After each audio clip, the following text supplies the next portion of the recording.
හෙලා cake lovers අපි අද කතා කරමු කේක් බිස්නස් එකක් අලුතෙන්ම පටන් ගන්න කෙනෙක්ට මොනවද ඕන වෙන්නේ කියලා. මගේ කේක් බිස්නස් එක මම අලුතෙන් පටන් ගන්නකොට මගේ ළඟ තිබුණේ නොසල්ස් 10ක් වගේ කිලෝ එකේ කේක් ට්‍රේ එකක්, ඒ වගේම 500 කේක් ට්‍රේ එකක්, එක පැලට් නයිෆ් එකක්, ප්ලාස්ටික් ස්කේපර්ස් 3ක්, ඔය ටික තමයි මගේ ළඟ තිබුණේ.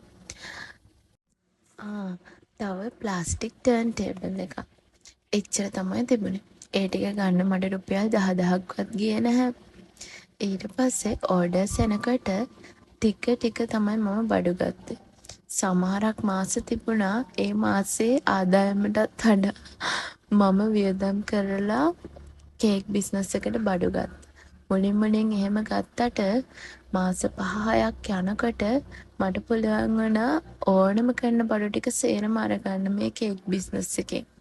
ඒක නිසා බය නැතුව ඔයා බිස්නස් එකක් පටන් ගන්න. ඔයාට පුළුවන් ටික ටික බඩු ගන්න. කිසිම දෙයක් එකපාර ගන්න බෑ. එකපාර කරන්නත් බෑ. ඒක නිසා ටික ටික ගන්න.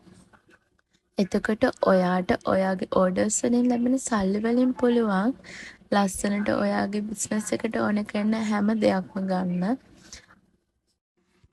ඉතින් කේක් බිස්නස් එකක් පටන් ගන්න ආසාවෙන් ඉන්න ඔයත් කේක් ෂොප් එකකට ගිහින් අනිවාර්යෙන්ම පැලට් නයිෆ් එකක්, ටර්න් ටේබල් එකක්, ඒ වගේම ස්කේපර්ස්, නොසල්ස්, පයිපින් බෑග් මේ ටික විතරක් අරගෙන ඔයාගේ කේක් බිස්නස් එකට ලස්සනට පටන් ගන්න කියලා මම ඔයාට විශ් කරනවා. ඒ වගේම මගේ කේක් එකේ ෆයිනල් ලුක් එක ලස්සනයි නම් අනිවාර්යයෙන්ම වීඩියෝ එක ෂෙයා කරන්න. ඒ වගේම ඔයාගේ බර්ත්ඩේස් ලස්සනට කරගන්න ඕන නම් අපිට WhatsApp මැසේජ් එකක් දාන්න. බයි බයි.